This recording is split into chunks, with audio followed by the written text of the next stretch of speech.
오늘 우리에게 주시는 하나님의 말씀은 신약성경 요한복음 1장 29절부터 42절입니다. 하나님의 말씀을 봉독하겠습니다. 이 말씀을 통해 하나님의 음성을 들으시기 바랍니다. 다음 날 요한은 예수께서 자기에게 오시는 것을 보고 말하였다. 보시오, 세상 죄를 지고 가는 하나님의 어린 양입니다. 내가 전에 말하기를 내 뒤에 한 분이 오실 터인데 그분은 나보다 먼저 계시기에 나보다 앞서신 분입니다. 한 적이 있습니다. 그것은 이분을 두고 한 말입니다. 나도 이분을 알지 못하였습니다. 내가 와서 물로 세례를 주는 것은 이분을 이스라엘에게 알리려고 하는 것입니다. 요한이 또 증언하여 말하였다. 나는 성령이 비둘기같이 하늘에서 내려와서 이분 위에 머무는 것을 보았습니다. 나도 이분을 몰랐습니다. 그러나 나를 보내어 물로 세례를 주게 하신 분이 나에게 말씀하시기를 성령이 어떤 사람 위에 내려와서 머무는 것을 보거든 그가 바로 성령으로 세례를 주시는 분임을 알아라 하셨습니다. 그런데 나는 그것을 보았습니다. 그래서 나는 이분이 하나님의 아들이라고 증언하였습니다. 다음 날 요한이 다시 자기 제자 두 사람과 같이 서 있다가 예수께서 지나가시는 것을 보고서 보아라, 하나님의 어린 양이다 하고 말하였다. 그 두 제자는 요한이 하는 말을 듣고 예수를 따라갔다. 예수께서 돌아서서 그들이 따라오는 것을 보시고 물으셨다. 너희는 무엇을 찾고 있느냐? 그들은 랍비님 어디에 묵고 계십니까? 하고 말하였다. 랍비는 선생님이라는 말이다. 예수께서 그들에게 대답하셨다. 와서 보아라. 그들이 따라가서 예수께서 묵고 계시는 곳을 보고 그날을 그와 함께 지냈다. 때는 오후 4시쯤이었다. 요한의 말을 듣고 예수를 따라간 두 사람 가운데 한 사람은 시몬 베드로와 형제가 아닌 안드레였다. 이 사람은 먼저 자기 형 시몬을 만나서 말하였다. 우리가 메시아를 만났소. 메시아는 그리스도라는 말이다. 그런 다음에 시몬을 예수께로 데리고 왔다. 예수께서 그를 보시고 말씀하셨다. 너는 요한의 아들 시몬이로구나. 앞으로는 너를 게바라고 부르겠다. 게바는 베드로 곧 바위라는 말이다. 아멘. 이것은 하나님의 말씀입니다.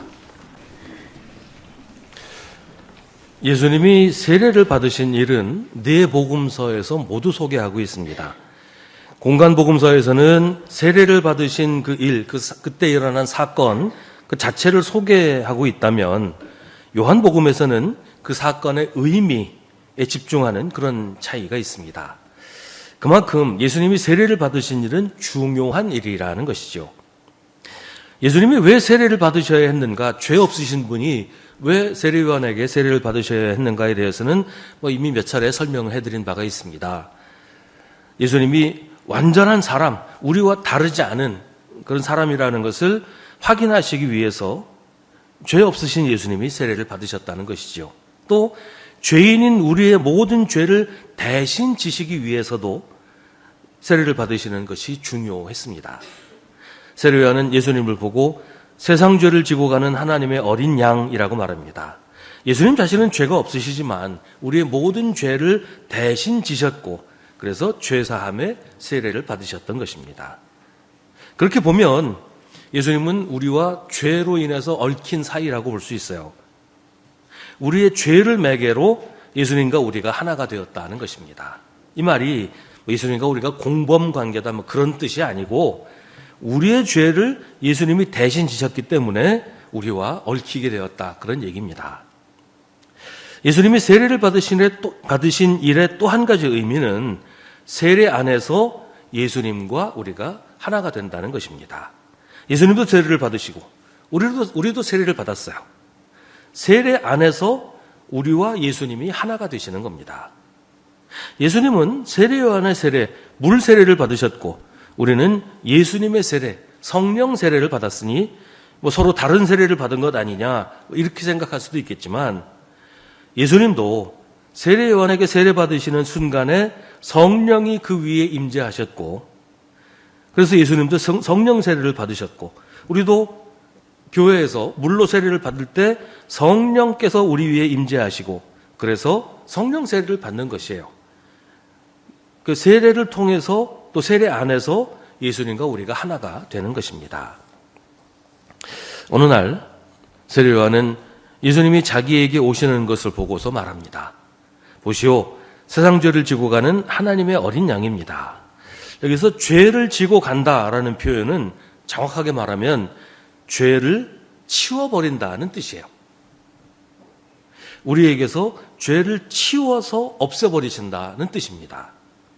방 안에 쓰레기가 잔뜩 쌓여 있어요. 너무 또 더럽고 지저분해서 발 디디기도 싫은 그런 방이 있어요. 근데 그 쓰레기를 몽땅 다 치워버리면 방이 깨끗해지겠죠. 그런 것처럼 우리에게서 죄를 치워버려서 우리를 깨끗하게 하신다, 그런 말이에요. 예수님은 그렇게 우리의 죄를 жил머져서 치우시는 분입니다.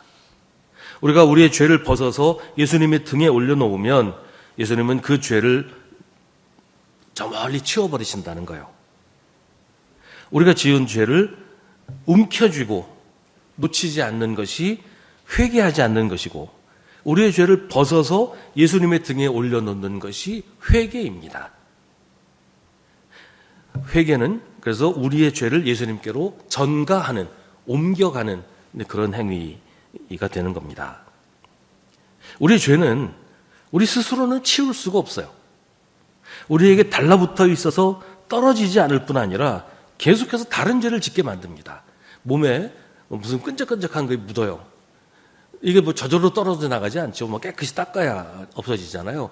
근데 이걸 치우지 않고 계속 끈적끈적하게 묻어있는 채로 있으면 이게 이것만 묻은 게 아니라 계속 다른 걸 그 위에 덧붙이게 돼요. 끈적끈적하니까 다른 게 와서 묻고 더 더러워지고 계속 더러워지게 되죠. 죄가 그런 거예요. 죄가 우리에게 있으면 우리 스스로는 그걸 치울 수가 없고 저절로 떨어지지도 않아요. 또 죄가 계속 다른 죄를 짓게 만들어서 우리의 죄가 점점 더 커지게 된다는 거예요. 우리의 죄는 예수님이 치워주시지 않으면 처리되지 않습니다. 우리의 죄를 예수님에게 전가하는 방법이 회개라는 겁니다. 회개하지 않고는 죄에서 벗어날 수가 없어요. 예수님은 회개한 사람들의 죄를 지고 가는 하나님의 어린 양입니다. 세례요한은 내 뒤에 한 분이 오실 터인데 그분은 나보다 먼저 계시기에 나보다 앞서신 분이라고 말합니다. 예수님은 세례요한보다 늦게 태어나셨어요. 뭐 크게 차이가 나는 건 아니지만 어쨌든 세례요한이 먼저 태어났고 그리고 그 뒤에 예수님이 태어나셨어요. 예수님이 공생애를 시작하신 것도 세례요한보다 늦었어요. 세례요한이 먼저 활동을 시작했고 유명해지고 나서 예수님이 공생애를 시작하셨어요. 그래서 세례요한은 예수님을 가리켜서 내 뒤에 오시는 분이라고 말해요. 그런데도 요한은 예수님이 나보다 먼저 계시기에 나보다 앞서신 분이라고 말합니다. 이 말은 세례요한이 태어나기 전부터 예수님이 계셨다라는 뜻이에요. 단순히 오래전에 구약성경에서 이미 예언되었던 분이라는 의미가 아닙니다. 예수님은 요한복음에서 설명하는 것처럼 태초에 하나님이 천지를 창조하실 때부터 하나님과 함께 계셨던 분이에요. 누가복음에서 예수님이 다윗이 그리스도를 주라고 불렀는데 어떻게 그가 다윗의 자손이 되겠느냐라고 말씀하시는 대목이 나오는데, 그렇게 예수님은 다윗보다도 먼저 계신 분이 당연히 세례요한보다 먼저 계신 분이라는 그런 얘기입니다. 세례요한은 거듭해서 자기가 예수님을 알지 못했다고 말합니다. 예수님이 세례받으러 오신 그 자리에서 예수님을 알게 되었다라는 말이에요. 세례요한과 예수님이 원래부터 아는 사이였고 친하게 지냈던 사이라면 친분 관계 때문에 서로를 과대평가할 수도 있고 예수님을 치켜 세울 수도 있고 그럴 수도 있겠죠. 그러나 세례요한은 예수님을 몰랐는데 예수님을 처음 본 순간 성령께서 그에게 임재하시는 것을 본 거예요. 그래서 예수님이 메시아라는 사실을 그때 비로소 알게 되었다는 말입니다.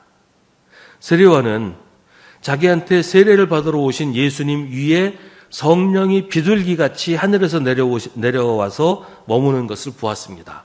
그런데 그게 이미 하나님께서 세례요한에게 그런 일이 있을 거라고 알려주신 그런 일이에요. 아무것도 모르는데 하늘에서 뭐가 내려와서 임했다, 그게 아니고 예수님을 알기도 전에 하나님께서 이런 일이 있을 것이다라고 알려주셨고 그 일을 예수님에게서 보았다는 것이죠. 그러니까 처음 보는 사람이지만 이분이 하나님의 아들 하나님께서 보내신 메시아라는 것을 금방 알 수 있었다. 그런 얘기를 계속해서 하는 겁니다. 그러니까 세례요한이 예수님을 가리켜서 세상 죄를 지고 가는 하나님의 어린 양이라고 말한 것은 자기의 어떤 주관적인 해석이나 혹은 사람들이 하는 말을 듣고 그러면 그런 거 아닌가? 이런 게 아니고 하나님이 미리 알려주셨던 일이 예수님에게서 일어나는 것을 보고서 이분이 바로 그분이구나라는 것을 그때 알게 되었다라는 말입니다. 그런데 세례요한이 성령을 보았을까요? 성령께서 임재하시는 것을 눈으로 볼 수 있을까요? 요한 1서에서는 지금까지 하나님을 본 사람이 없다고 말합니다. 성령도 하나님이시니까 사람의 눈에 보이지 않아요. 예수님은 사람이 되셨으니까 우리가 볼 수 있지만 성령은 영이신데 사람 눈에 보일 수가 없잖아요. 하지만 성령이 임재하시는 것을 느끼거나 깨달을 수는 있습니다. 성령 강림절에도 사람들은 성령께서 임재하시는 것을 깨달았어요. 우리가 하나님의 모습을 보거나 하나님의 목소리를 듣거나 그럴 수는 없어요. 하지만 하나님이 말씀하신다는 것, 하나님이 우리와 함께 계신다는 것을 느낄 수는 있습니다. 무슨 신비체험 같은 특별한 경험을 통해서 알 수 있는 것이 아니에요. 우리가 성경을 읽고 깊이 묵상하면서 늘 기도하면 우리 마음이 하나님을 향하게 됩니다. 하나님과 친밀한 교제를 나누게 됩니다. 성경을 읽으면서 지금 나에게 말씀하시는 하나님의 음성을 들으려고 귀를 기울이면, 그리고 그 말씀에 순종해서 살면 지금 나와 함께 하시고 나를 도우시는 하나님을 느낄 수 있습니다. 우리 옆에 계시면서 우리의 기도에 귀 기울이시는 하나님을 기도할 때 느낄 수 있다는 거예요. 성령의 임재도 마찬가지입니다. 성령의 임재가 예수님이 세례받으실 때처럼 성령 강림절에 임하시는 것처럼 그렇게 누구나 알 수 있을 만큼 확실하게 일어나는 경우는 많지 않아요. 오히려 우리의 마음이 늘 하나님을 향해 있으면서 조용히 하나님께 기도드리는 그 순간 우리 마음을 어루만지시는 한 성령의 손길을 우리가 느낄 수가 있게 됩니다. 내가 기도하지 못할 때에도 내 안에서 안타깝게 간구하시는 성령의 기도를 느낄 수가 있게 됩니다. 무엇보다 우리가 하나님의 말씀을 이해하고 하나님의 뜻을 깨닫고 하나님이 나와 함께 하신다는 것을 알 수 있는 가장 확실한 방법은 그 말씀대로 사는 겁니다. 하나님의 말씀에 순종하려고 힘쓰는 그때에 하나님이 내 옆에서 나를 붙잡고 계신다는 것을 느낄 수가 있게 돼요. 우리가 하나님 말씀대로 살면 하나님의 말씀이 우리를 통해 육신을 입게 됩니다. 예수님이 말씀이 육신이 되었다는 여러 가지 의미가 있지만 그 가운데 가장 중요한 것이 예수님이 온전히 하나님의 말씀에 전적으로 순종하셨다는 거예요. 예수님께서 하나님의 말씀에 전적으로 순종하셔서 말씀이 육신이 되신 것처럼 우리가 하나님의 말씀에 순종해서 살면 우리의 육신이 하나님의 말씀이 되는 겁니다. 그게 말씀이 육신이 되는 거예요.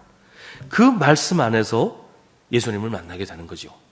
말씀이 육신이 되신 예수님을 우리가 하나님의 말씀이 될 때 만나게 된다는 말이에요. 이런 경험은 신비주의가 말하는 그런 신비 체험은 아니지만 정말로 신기한 경험입니다. 세례요한이 처음 예수님을 만났던 다음 날 세례요한이 자기 제자 두 사람과 같이 서 있다가 예수님이 지나가시는 것을 보았습니다. 그때도 세례요한은 어제와 똑같은 말을 합니다. 보아라, 하나님의 어린 양이다. 그런데 세례요한이 하는 말을 듣고 세례요한의 제자 그 두 사람이 세례요한을 떠나서 예수님을 따라갑니다. 이게 제자가 스승을 배반하는 것일까요? 더 좋은 스승이 있는 것 같으니까 자기 스승 버리고 그쪽으로 간 것일까요? 아마도 이 사람들은 세례요한이 지금 하는 말이 자기들에게 떠나라고, 나를 떠나서 예수님에게로 가라고 하는 말로 들었을 거예요. 세례요한의 제자들이 세례요한을 따른 이유가 뭐겠어요? 그냥 유명한 선생이니까 혹은 카리스마 있는 지도자니까 그래서 세례요한을 따른 것일까요? 아니면 세례요한이 성경을 잘 가르치니까 율법에 대한 지식이 많아질까 봐 그걸 기대해서였을까요? 사람들은 세례요한을 예언자라고 생각했어요. 세례 요한의 제자들도 세례 요한을 예언자라고 생각해서 예언자의 제자가 되려고 했을 수도 있겠죠. 어쨌든 세례 요한의 제자들은 요한에게서 하나님의 말씀을 배워서 하나님의 말씀대로 살려고 하는 그런 마음이 있었어요. 그러니까 세례 요한을 따른 겁니다.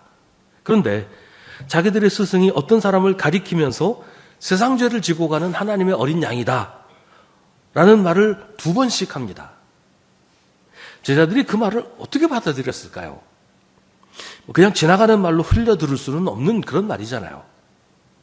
더구나 세례 요한이 예수님을 가리켜서 자기보다 먼저 계신 분, 자기가 태어나기도 전부터 계신 분이라고 하는 것은 그동안 세례 요한이 말해왔던 그분, 세례 요한이 내가 준비하는 분이 있다, 그분이 오실 길을 내가 준비한다라고 말했던 바로 그분이라는 얘기잖아요.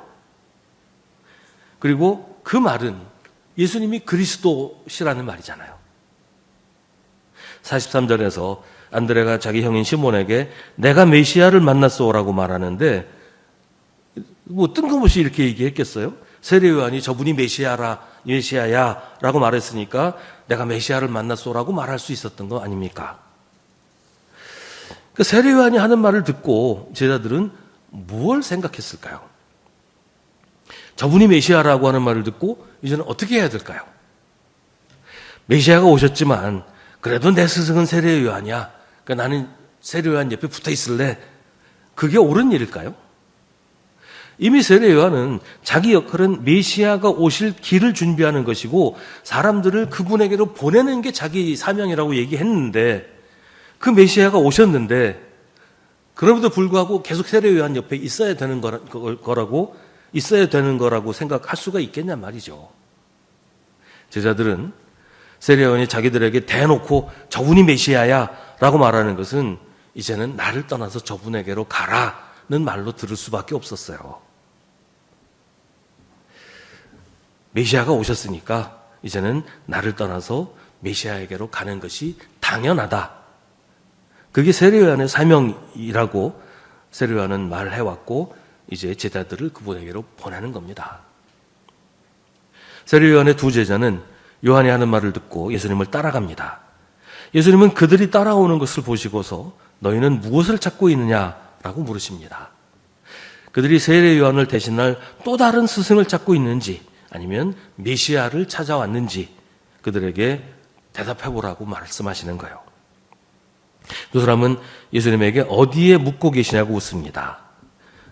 아직은 예수님을 랍비라고 불러요. 아직은 메시아라고 부르지를 못합니다. 그 마음에 확신이 없었던 거겠지요. 그들이 예수님에게 어디에 묻고 계시냐고 묻는 것은 예수님께서 어떤 분이신지 좀 더 알고 싶다. 그리고 예수님이 메시아라는 확신이 들 때 함께 하겠다라고 하는 의도를 밝히는 겁니다. 그동안의 삶을 정리하고 예수님과 합류하기 전에 한번 예수님의 진짜 모습을 보고 싶다라는 것이죠. 그래서 예수님이 묵고 계시는 곳에서 하루를 함께 지내고 일단 집으로 돌아갑니다. 그 2 제자, 세례 요한의 2 제자 가운데 한 사람이 안드레였는데 요한의 아들이었고 시몬 베드로의 동생이었습니다. 안드레는 먼저 자기 형 시몬을 만나서 말합니다. 우리가 메시아를 만났어. 안드레는 예수님과 함께 하루를 보내고서 확신을 가지게 되었어요. 예수님이야말로 우리가 그토록 기다리던 메시아시로구나. 하나님이 우리를 구원하려고 세상에 보내신 메시아가 맞구나. 그래서 형 시몬에게도 메시아를 만나러 가자고 권유합니다. 메시아를 만났어요. 혼자만 알고 있을 수가 없는 거예요. 누구에게라도 전하지 않고는 견딜 수가 없습니다. 그래서 가장 가까운 사람, 형한테 이야기합니다. 나 혼자라도 예수님 따라가겠지만 형, 같이 갑시다. 세상에서 가장 좋은 것을 가장 가까운 사람, 가장 사랑하는 사람과 함께 하려고 하는 겁니다. 우리가 식당에서 맛있는 음식을 먹으면 머릿속에 떠오르는 사람이 있죠. 야, 이 식당에 내가 다음에 꼭 누구랑 같이 와야지. 그런 생각할 때가 있잖아요. 하다못해 음식도 그런데 메시아를 만나고서 아무한테도 말하지 않고 혼자만 알고 있을 수는 없지 않아요. 우리가 전도를 하는 것도 우리 교회 교인 한 사람 늘어나게 하려는 목적이 아니잖아요. 내가 만난 예수님을 알려주려는 겁니다. 나만 알고 있을 수 없어서 같이 알려고 하는 겁니다. 나 혼자 구원받을 수 없으니까 함께 구원받자고 하는 겁니다. 내가 만난 예수님이 매력도 없고 귀찮기만 한 존재라면 뭐 누구한테 그 얘기를 하겠어요. 우리에게 예수님은 어떤 분입니까? 누구한테 소개하기도 부끄러운 분입니까? 그래서 우리가 전도하지 않는 것입니까? 안드레는 가장 먼저 자기 형 시몬에게 말합니다. 우리가 메시아를 만났어. 그리고 시몬을 예수님에게로 데리고 갑니다. 예수님은 시몬을 보시고서 말씀하십니다. 너는 요한의 아들 시몬이로구나. 앞으로는 너를 게바라고 부르겠다. 게바는 당시 유대인들이 사용하던 아람어예요. 공용어인 그리스 말로는 베드로입니다. 게바와 베드로는 같은 단어예요. 하나는 아람어고 하나는 그리스어고 둘 다 바위라는 뜻입니다. 오늘 말씀을 읽으면서 한 가지 궁금한 것이 있어요. 세례 요한은 왜 예수님을 따라가지 않았을까요? 예수님이 메시아라는 사실을 알았으면서 그래서 자기 제자들을 예수님에게로 가라고 그랬으면서 왜 자기는 가지 않았을까요? 그의 명성과 사회적인 지위가 그의 발목을 잡은 것일까요? 자기가 나이도 더 많고 뭐 나이라 봐야 뭐 몇 달 차이지만 나이도 더 많고 데뷔도 빨리 했는데 예수님의 제자가 되는 게 부끄러웠을까요? 아무튼 세례 요한은 예수님을 따라가지 않았습니다. 메시아인 줄 알고서도 말이에요. 뻔히 알면서도 하지 않는 일이 있고 뻔히 아닌 줄 알면서도 하는 일들이 우리한테도 많이 있지 않습니까? 뭐 명예나 체면이나 혹은 우리의 지위나 재산이나 뭐 그런 것 때문에 그렇게 하는 경우들이 많이 있어요. 성경에도 그런 사람들이 많이 나와요. 누가복음에서 예수님이 이런 말씀을 하신 적이 있어요. 내가 너희에게 말한다. 여자가 낳은 사람 가운데서 세례자 요한보다 더 큰 인물이 없다. 그러나 하나님 나라에서는 가장 작은 자라도 요한보다 더 크다. 세례 요한이 천국까지 못됐다 그런 말이 아니에요. 다만 아무리 세상에서 인정받고 유명한 사람이라도 예수님을 따르지 않는 사람은 하나님 나라에서 인정받지 못한다는 겁니다. 오늘 말씀은 세례 요한을 통해서 예수님이 어떤 분이신지를 우리에게 알려줍니다. 우리가 믿는 예수님은 우리처럼 세례를 받으셔서 우리와 같은 사람이라는 것을 보여주셨습니다.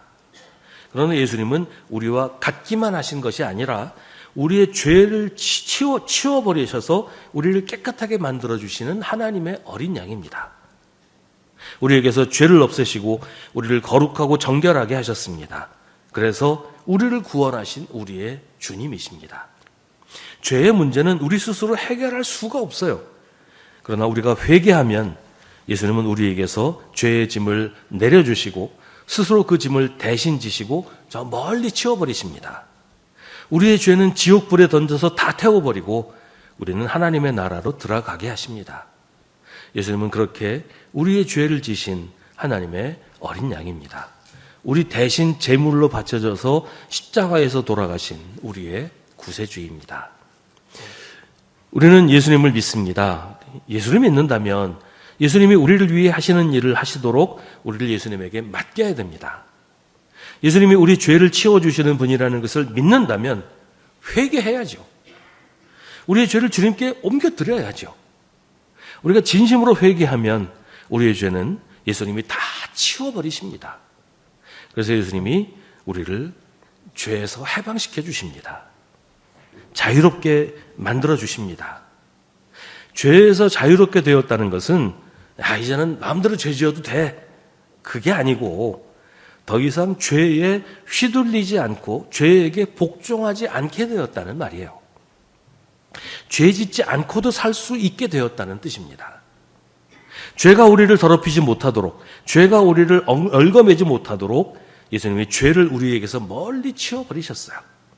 그러니 이제는 거룩하고 정결하게 살아야 합니다. 죄 대신 의를 행하고 미워하는 대신 사랑하면서 우리와 같아지신 예수님을 우리도 닮아가야 합니다. 예수를 믿는다면 안드레처럼 내가 만난 예수님, 나를 구원하신 예수님을 사람들에게 알리면서 예수님을 따라서 주님이 가신 길을 가야 합니다. 사람들한테 말하지도 못하고 세례요한처럼 알면서도 따라가지 못하면 그건 믿는 게 아니죠. 예수를 믿는 사람은 안드레처럼 사람들에게 예수님은 주님이시라고 말합니다. 말하지 않고는 견딜 수가 없게 돼요. 그리고 주님의 길을 함께 갑니다. 그 길에 무엇이 있을지, 그 길을 가는 동안 무슨 일이 생길지 알 수 없지만 주님이 가시는 길이니 주님과 함께 가는 것, 그게 믿음입니다. 주님과 함께 길을 가는 것은 주님이 그렇게 하셨듯이 하나님의 말씀에 순종하며 그 말씀대로 사는 겁니다. 그 길의 끝에 하나님의 나라가 활짝 열려 있습니다. 기도하겠습니다. 하나님, 하나님의 말씀을 들을 때 우리가 깨닫게 하여 주옵소서. 하나님의 뜻을 이해하고 하나님의 사랑을 느끼게 하여 주옵소서. 우리의 죄를 치우시려고 독생자를 보내신 사랑을 알게 하시고 하나님 말씀대로 살면 우리가 주님과 동행하며 주님의 길을 가게 되는 것을 이해하게 하옵소서. 그래서 믿음 없는 사람이 되지 말고 믿는 사람이 되게 하여 주옵소서. 예수님의 이름으로 기도하옵나이다. 아멘. 우리 구주 예수 그리스도의 은혜와 하나님 아버지의 사랑과 성령의 사귐이 주님을 예배하는 사랑하는 주님의 자녀들에게 언제나 언제까지나 함께 하시기를 간절히 축원하옵나이다. 아멘.